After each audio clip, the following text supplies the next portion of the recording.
Ya, kalau yang sudah-sudah saya menjelaskan latar belakang kita mendirikan koperasi. Kali ini saya akan menyampaikan koperasi apa sih yang ada sama kita, yang kita dirikan ini, ya. Yang pertama, nama koperasi kita. Nama koperasi kita itu adalah Koperasi Indonesia Bersatu Padu. Jenis koperasinya koperasi pemasaran, ya. Berkedudukan di Sumatera Utara. Jadi memang kita Sumatera Utara, ya, tingkatnya Sumatera Utara, binaan Dinas Koperasi dan UMKM Sumatera Utara, ya.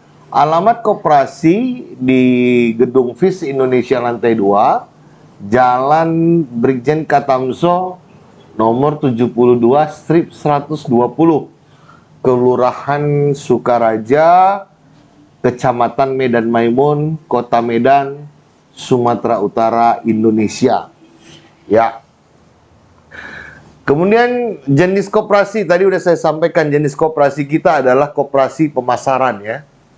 Koperasi pemasaran. Kemudian Menkumhamnya, keputusan Menteri Hukum dan Hak Azazi Manusia Republik Indonesia dengan nomor AHU 000087.01.29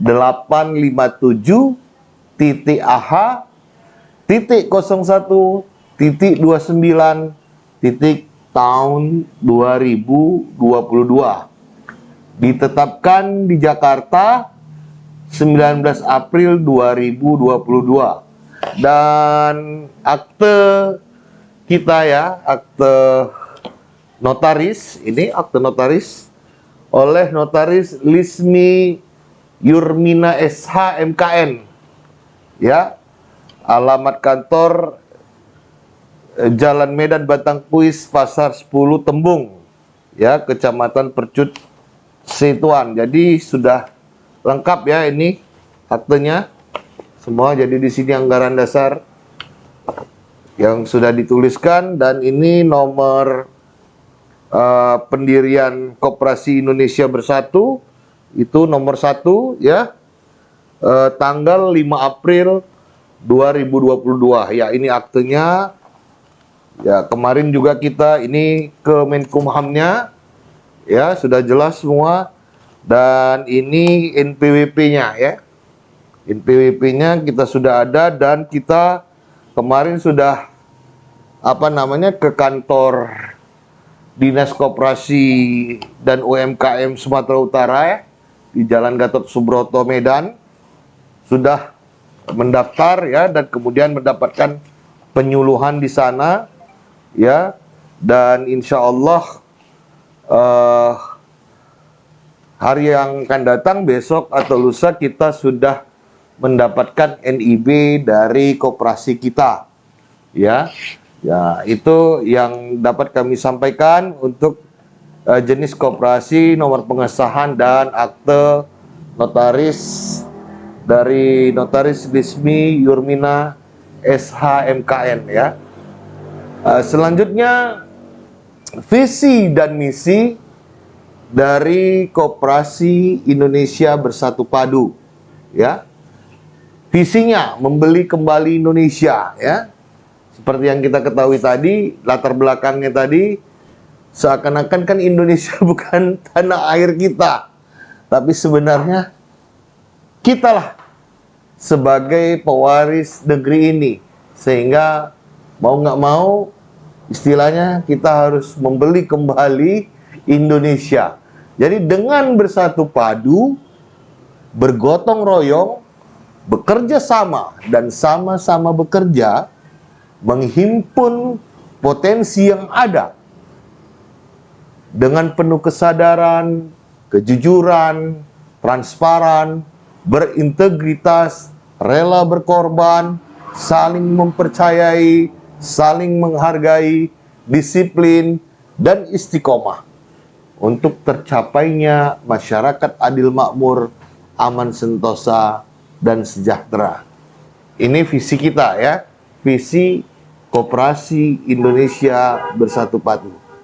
Sedangkan misinya, ya, Misi 5 tahun ke depan dari 2022 sampai dengan 2027 ya. Yang pertama, Koperasi Indonesia Bersatu Padu merekrut ya, harus beranggotakan 1.000 orang di tahun 2023. Sampai tahun 2023, anggota kita targetkan mencapai 1.000 orang.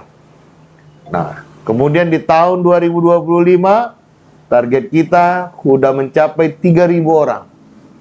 Dan di tahun 2027, anggota kita harus minimal sudah mencapai 5.000 orang. Ya. Jadi di 2023 1.000 anggota dengan 10 kabupaten kota yang ada di Sumatera Utara. Ya. Yang pertama Kota Medan. Yang kedua di Kabupaten Deli Serdang. Yang ketiga Binjai. Kemudian 4 Langkat, 5 Sergei, 6 Tebing Tinggi, Pematang Siantar, Kabupaten Simalungun, Batubara, dan Asahan. Ya, 10 kabupaten kota. Di masing-masing kabupaten kota ada aja 100 anggotanya, minimal 100. Maka di tahun 2022-2023 ini tercapailah 1.000 anggota. Kan lebih mudah kan? Tidak sulit ya untuk mendapatkan anggota. Kemudian yang kedua, target kita atau misi kita itu mendirikan properti syariah guna menyediakan 5.000 rumah bagi masyarakat di Sumatera Utara sampai tahun 2027. Jadi ini program atau misi, program kerja atau misi kita di 5 tahun ke depan ini ya. Yang ketiga, memiliki lahan perkebunan seluas sampai 1.000 hektar di tahun 2027. Hingga tahun 2027 kita cicil ya, 2022, 2023.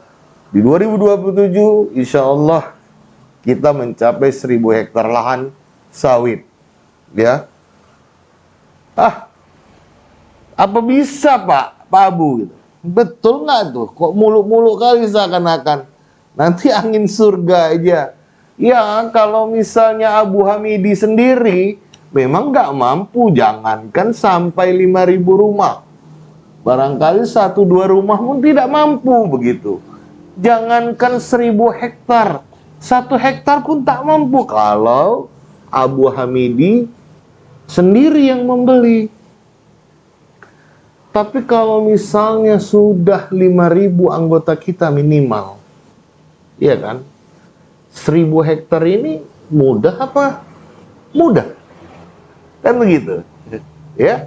Kalau kita bergotong royong, keroyokan kita mengerjakannya, ya kan? 5.000 rumah itu mudah atau mudah? Saya kasih contoh. Sebenarnya nanti di slide ke depan ya, di apa? Ada penjelasannya. Tapi sedikit saya buka. Misalnya kita di tahun ini di bulan di tahun 2022 ini membangun 100 pintu rumah. Berapa sih modal satu rumah kalau perumahan? Ya, ada dari tanah sampai gedungnya ya, yang tipe 50 misalnya, ya tipe 50 atau tipe 40 misalnya, ya kan? Tipe 50 lah kita bilang. Contoh misalnya taruhlah 200 juta kita bilang ya, udah semuanya itu satu unitnya. 200 juta dikali 100 berapa? Berapa? Suada? 200 juta dikali 100 berapa? 2M? Ya, 20M. Ya, 20M. 20M. Kalau 20M kita punya ada anggota 5.000 orang. Berapa tuh jadinya? Coba dikalkulatorkan. 20 miliar dibagi 5.000 orang. Nolnya dipotong 3, dibuang 3. Berapa itu? 20.000, 20M. 20M itu nolnya 10. dibagi 5.000. Berapa? 4 juta. Cuman 4 juta satu orang. Ya kan? Kita udah membangun 100 unit rumah. Dan orang per orang itu udah menjadi ada pemilik properti syariah. Pemilik properti. Nah, ini kuatnya kalau kita bersatu dan bergotong royong. Inilah yang disampaikan Bung Hatta sebagai bapak koperasi dahulu. Inilah yang diinginkannya. Begitu ya. Jadi mudah ya. Misalnya 1.000 hektar di tahun 2027. 1.000 hektar dibagi 5 berapa? Dibagi 5 tahun. 200 hektar ya. Nah, 200 hektar. Saya mendapat informasi kalau di daerah Sumatera Utara ini ya, di Rantau Prapat, Paluta ini, yang sudah berumur 6 tahun, ya sawit yang berumur 6 tahun itu harganya lebih kurang 200 juta. Kita katakanlah 200 juta. 200 juta di saat itu per hektar. Kali 200 berapa? 200 juta dikali 200. Hah? Kenapa kalkulatornya? Coba. 200 juta dikali 200. 4 M atau 40 M? 200 juta dikali 200. 40 M. 40 miliar dibagi 5.000 orang. Kalau anggota kita 5.000, ya kan? Baru 8 juta. 8 juta satu orang. Kita udah punya 200 hektar lahan. Dan kita sudah bisa bagi hasil setiap bulannya. Bagi hasil setiap bulannya. Ya kan? Karena dia udah menghasilkan. Begitu. Dan kita bisa tercegah. Seperti kejadian kemarin. Apalagi kita punya PKS-nya ya kan. Pabrik kelapa sawit. Dan akhirnya bisa memproduksi yang bisa memproduksi minyak goreng. Nah, sehingga kita pun nggak antri-antri lagi. Kalau misalnya pengusaha-pengusaha besar itu, ya kan, mengekspor semua hasil CPO-nya ke luar negeri, ya kan? Sehingga kita tidak ngantri minyak goreng, kemudian minyak goreng juga tidak naik hingga 2 kali lipat, begitu. Jadi ini dia kekuatan daripada koperasi. Ini misi kita. Ya, kemudian misi kita juga membuka perusahaan mineral dan air kesehatan ya di tahun 2023. Jadi kebetulan kita punya mata air di daerah Simalungun. Kita dirikan air mineral. Bagaimana kalau kita punya air mineral sendiri? Kalaupun kita jual, ya kita punya ya. Untuk kelangsungan hidup perusahaan, ya kita jual lah dengan harga yang sepantasnya, dan itu memang milik kita, bukan milik luar negeri gitu. Iya kan? Ini misi yang keempat. Misi yang kelima, ya, misi yang kelima dari koperasi kita adalah men-scale up dengan memberikan pelatihan, pendampingan, bimbingan, dan pembinaan kepada UMKM ya di daerah kita masing-masing, karena nanti kan di setiap kabupaten kota ada ya di Sumatera Utara ini, agar menjadi usaha yang investable ya, sehingga dapat diberikan modal dengan cara mudharabah maupun murabahah di Sumatera Utara dalam rangka mensejahterakan ekonomi umat. Jadi UMKM itu nggak perlu lagi usaha-usaha itu nggak perlu lagi pinjam kepada lembaga-lembaga ribawi ya, atau mendapatkan pinjaman-pinjaman yang bersifatnya mengandung riba ya. Kita bisa bekerja sama dengan cara syar'i, yaitu mudharabah dan murabahah, sehingga apa yang kita kerjakan itu menjadi berkah dan hasilnya juga menjadi berkah ya, menjadi berkah, dan nafkah kita berkah, semuanya berkah, sehingga UMKM kita juga bisa meningkat ya, dari unit mikro menjadi kecil, dari kecil kemudian menengah, dari menengah menjadi besar. Ya, terus jadi nggak stagnan di situ saja. Ya, kalau kita lihat sekarang UMKM banyak yang stagnan walaupun memang bisa bertahan di masa sulit. Ya. Kemudian yang keenam, menjembatani antara investor dengan pengusaha dalam pengembangan dan pertumbuhan ekonomi masyarakat sebanyak 100 pengusaha dengan dana investasi 10 miliar per tahun. Ya. Jadi pengusaha-pengusaha yang butuh dana, ya, yang untuk membesarkan usahanya, ya contoh di FIS Indonesia misalnya. FIS Konveksi dan Bordir ini kan bergerak dalam bidang konveksi, ya, ingin menambah mesin, ya kan? Dilihat dulu, dianalisis oleh tim analisis koperasi kita, ya. Ada Pak Ian, ya, ada Bang Faisal, kemudian ada Bang Hamsari Nazli, di mana mereka memang berpengalaman, ya, di bidang ini, ya. Kalau Bang Hamsari Nazli itu di perbankan syariah, ya. Kalau Bang Ian itu Pak Ian itu di akuntan publik. Kemudian Bang Faisal selama ini memang bekerja di bidang akuntansi, analisis di perusahaan besar, ya. Puluhan tahun mereka berpengalaman. Jadi mereka analisis apakah cocok FIS diberikan modal, bagaimana pembukuannya, rapi enggak, ya kan? Bagaimana omsetnya, bagaimana manajemennya, KIP-nya, ya kan? SOP-nya. Kalau memang sesuai dan pantas diberikan modal ataupun disebut perusahaan yang investable, ya udah kita kasih modalnya supaya ini membesar, kan begitu. Begitu juga perusahaan-perusahaan yang lain. Nah, kalau bagi perusahaan yang belum sesuai, belum cocok, ya dia belum pantas diberikan modal, ya, tambahan modal, maka akan di scale up seperti misi yang kelima tadi. Diajarin, di coaching oleh koperasi bagaimana usahanya bisa meningkat dan menjadi usaha yang investable. Dan ini orang-orangnya ada, ya, pelatih-pelatihnya ada di koperasi kita. Itu misi kita yang keenam. Nah, misi yang ketujuh, ya kan, membuka lembaga pendidikan dari tingkat TK, SLTA, SMK di setiap kabupaten kota dan universitas di beberapa kabupaten kota, ya, di Sumatera Utara sebagai bentuk ikut serta dalam mencerdaskan kehidupan bangsa.